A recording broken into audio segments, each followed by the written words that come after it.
ஒரு பவுலில் 1 கப் அளவுக்கு நான் தயிர் சேர்த்துக்க போகிறேன்.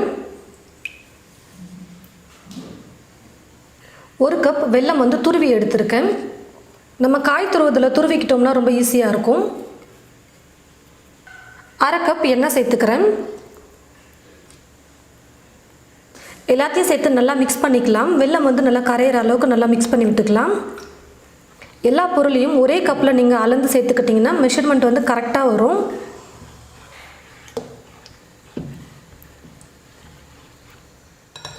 எல்லாத்தையும் சேர்த்து பாருங்கள், நல்லா மிக்ஸ் பண்ணிக்கிட்டேன். இப்போ கோதுமை மாவை சேர்த்துக்கலாம். 1/2 கப் அளவுக்கு நான் கோதுமை மாவு சேர்த்துக்க போகிறேன்.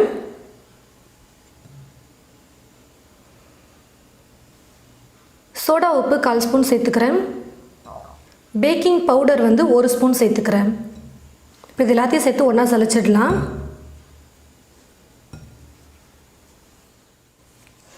இப்போது எல்லாத்தையும் மாவோடு சேர்த்து நல்லா மிக்ஸ் பண்ணி விட்டுக்கலாம்.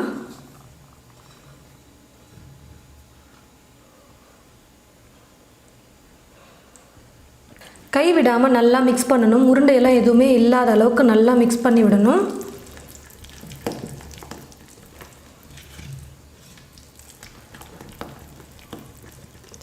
பாருங்கள் ஃப்ரெண்ட்ஸ், உருண்டையெல்லாம் எதுவுமே இல்லாமல் மாவை வந்து நல்லா மிக்ஸ் பண்ணி விட்டுக்கிட்டேன். நான் சும்மா இன்னும் கொஞ்சம் லைட்டாக இலக்கமாக இருந்தால் நல்லாயிருக்கும். அதனால் ஒரு 2-3 ஸ்பூன் அளவுக்கு நான் தண்ணி சேர்த்துக்க போகிறேன்.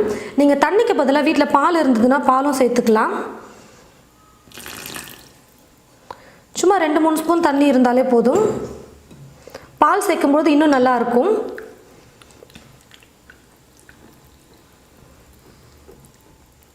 பாருங்கள் ஃப்ரெண்ட்ஸ், தண்ணி சேர்த்ததுக்கப்புறமா நல்லா மிக்ஸ் பண்ணிக்கிட்டேன். இந்த மாதிரி கொஞ்சம் இலக்கமாக இது போல் இருக்கணும். நம்ம மாவை எடுத்து ஊற்றும்போது இது போல் கீழே விழணும். இது போல் மிக்ஸ் பண்ணதுக்கப்புறமா ட்ரை ஃப்ரூட்ஸ் வந்து நம்ம சேர்த்துக்கலாம். கேக் சாப்பிடும்பொழுது இன்னும் நல்லா டேஸ்டியாக இருக்கும். கிட்ஸுக்கெல்லாம் நம்ம கேக் செஞ்சு கொடுக்கும்போது ட்ரை ஃப்ரூட்ஸ்லாம் நிறைய போட்டு கொடுத்தோம்னா சூப்பராக இருக்கும். இன்னும் நான் வந்து கொஞ்சம் பாதாம், பிஸ்தா, முந்திரி, உலர் திராட்சையும் கொஞ்சம் எடுத்துருக்கேன். இப்போ இதில் சேர்த்துடுறேன். நான் வந்து கொஞ்சம் அதிகமாகவே சேர்த்துக்கிறேன்.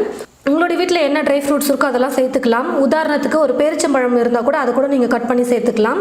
ரொம்பவே நல்லா சூப்பராக இருக்கும். கேக் ஒவ்வொரு பீஸும் நமக்கு சாப்பிடும்போதும் ட்ரை ஃப்ரூட்ஸ் இருந்ததுன்னா சாப்பிடவே இன்னும் டேஸ்டியாக இருக்கும். ஒரு பீஸ் கேக் சாப்பிட்றவங்க கூட 2 பீஸ் சாப்பிடுவாங்க. அந்தளவுக்கு நல்லா டேஸ்டியாக இருக்கும்.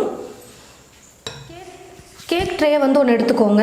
எந்த ஷேப் பிடிச்சிருக்கோ அந்த ஷேப்பில் நீங்கள் யூஸ் பண்ணிக்கலாம். எண்ணெய் அப்படி இல்லைன்னா வெண்ணெய் வந்து நீங்கள் நல்லா ஸ்ப்ரெட் பண்ணி விட்டுடுங்க. ட்ரே ஃபுல்லாக நல்லா தேய்ச்சி விட்டுருங்க.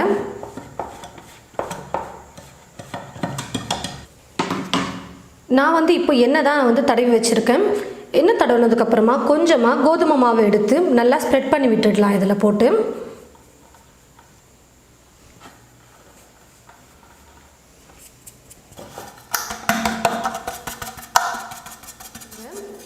இது போல் கேக் ட்ரே ஃபுல்லாக வந்து எண்ணெய் அப்ளை பண்ணிவிட்டு மாவை வந்து தூவி வச்சுக்கோங்க. பட்டர் ஷீட் இருந்ததுன்னா அது கூட நீங்கள் யூஸ் பண்ணிக்கலாம். பட்டர் ஷீட் இல்லைன்னா இது போல் நீங்கள் செஞ்சுக்கோங்க. இப்போது நம்ம மிக்ஸ் பண்ணி வச்சுருக்கிற மாவை வந்து இதில் சேர்த்துடலாம்.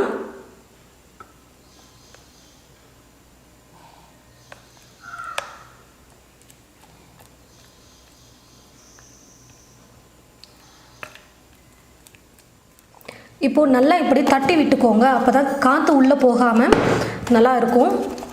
பாருங்கள், இந்த மாதிரி பபிள்ஸ்லாம் வராமல் இருக்கணும். அதனால் நல்லா இப்படி தட்டி விட்டுக்கோங்க. பாருங்கள் ஃப்ரெண்ட்ஸ், ரெடி பண்ணியாச்சு. இப்போ மேலே வந்து அழகுக்காக கொஞ்சம் நான் ட்ரை ஃப்ரூட்ஸ் சேர்த்துக்கிறேன். பாருங்கள் ஃப்ரெண்ட்ஸ், ஸ்டவ்வை பற்ற வச்சுட்டு ஸ்டவ் மேலே ஒரு கடாய் வச்சுட்டு தீ ஃபுல்லாக வச்சு 10 நிமிஷம் வந்து நான் கடாயை சூடு பண்ணிக்கிட்டேன். இதுக்குள்ளே ஒரு ஸ்டாண்ட் வச்சுருக்கேன் கேக் பேன் வைக்கிறதுக்காக. இது போலையும் நீங்கள் செய்யலாம். அப்படி இல்லைனா உப்பு நீங்கள் சேர்த்துட்டு அதுக்கு மேலே இந்த ஸ்டாண்டை வச்சும் நீங்கள் செய்யலாம். நான் வந்து இப்போ வெறும் கடாயில் தான் செய்ய போகிறேன். இப்போ ரெடி பண்ணி வச்சுருக்கிற கேக் ட்ரே வந்து இதில் வச்சிடுறேன். கடாய் நல்லா சூடாக இருக்கும், அதனால் பார்த்து வச்சுக்கோங்க. வெறும் கடாயை 10 நிமிஷம் வந்து நம்ம சூடு பண்ணிக்கணும். கடாயை நல்லா சூடு பண்ணதுக்கப்புறமா தான் நம்ம வந்து இந்த கேக் ட்ரேவை எடுத்து வைக்கணும். இப்போ கேக் ட்ரேவை எடுத்து வச்சதுக்கப்புறமா ஸ்டவ்வை வந்து லோ ஃப்ளேமில் வச்சுக்கோங்க. லோ ஃப்ளேமில் வச்சுட்டே நம்ம குக் பண்ணணும்.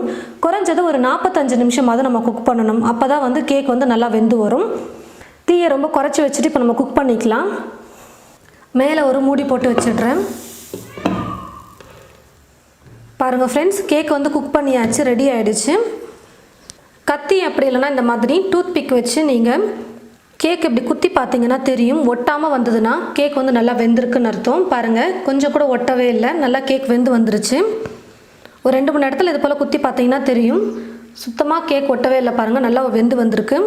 இப்போ நான் வந்து ஸ்டவ் ஆஃப் பண்ணிக்கிறேன். கடாயிலேருந்து கேக் ட்ரேவை எடுத்து வச்சுக்கலாம். சூடு ஆறட்டும், அதுக்கப்புறம் நம்ம எடுத்துக்கலாம். கேக் நல்லா சூடு ஆறுனதுக்கப்புறமா கேக்கை வந்து ஒரு பிளேட்டில் எடுத்து வச்சுக்கலாம்.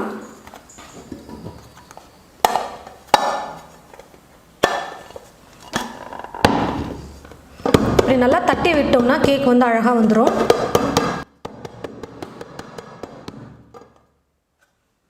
பாருங்கள் ஃப்ரெண்ட்ஸ், கேக் வந்து ரெடி ஆகிடுச்சு. நான் வந்து உலர் திராட்சை சேர்த்துருந்ததுனால அந்த திராட்சையெல்லாம் வந்து கீழே வந்து இறங்குனதுனால கீழே விழுந்துருச்சு. பேன்லேயே நிறைய ஒட்டி இருக்கிறதுனால இங்கே வந்து கேப்பாக இருக்குது. நீங்கள் உலர் திராட்சையை ஸ்கிப் பண்ணிக்கிட்டால் கூட நல்லா தான் இருக்கும்.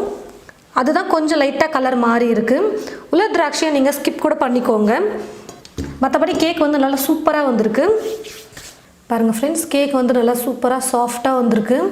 ரொம்பவே நல்லா வந்திருக்கு. கோதுமை மாவையும் வெல்லத்தையும் வச்சு நம்ம எவ்வளோ நல்லா டேஸ்டியான ஒரு கேக் ரெடி பண்ணியிருக்கோம் பாருங்கள். உள்ளெல்லாம் வந்து பார்த்திங்கன்னா நம்ம ட்ரை ஃப்ரூட்ஸ்லாம் போட்டிருக்கிறதுனால ரொம்பவே சூப்பராக வந்திருக்கு.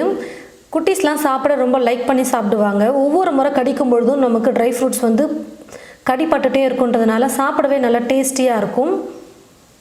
நீங்களும் இது போல் ட்ரை பண்ணி பார்த்துட்டு எப்படி இருக்குன்னு மறக்காமல் கமெண்ட் பாக்ஸில் வந்து கமெண்ட் பண்ணுங்கள். இந்த வீடியோவை மற்றவங்களுக்கும் ஷேர் பண்ணுங்கள். இது போல் நிறைய ரெசிபீஸ் பார்க்க தமிழ் ஃபுட் மசாலா சேனலை மறக்காமல் சப்ஸ்கிரைப் பண்ணிக்கோங்க. கூடவே பக்கத்தில் இருக்கிற பெல் ஐக்கானை கிளிக் பண்ண மறந்துடாதீங்க. தேங்க்யூ.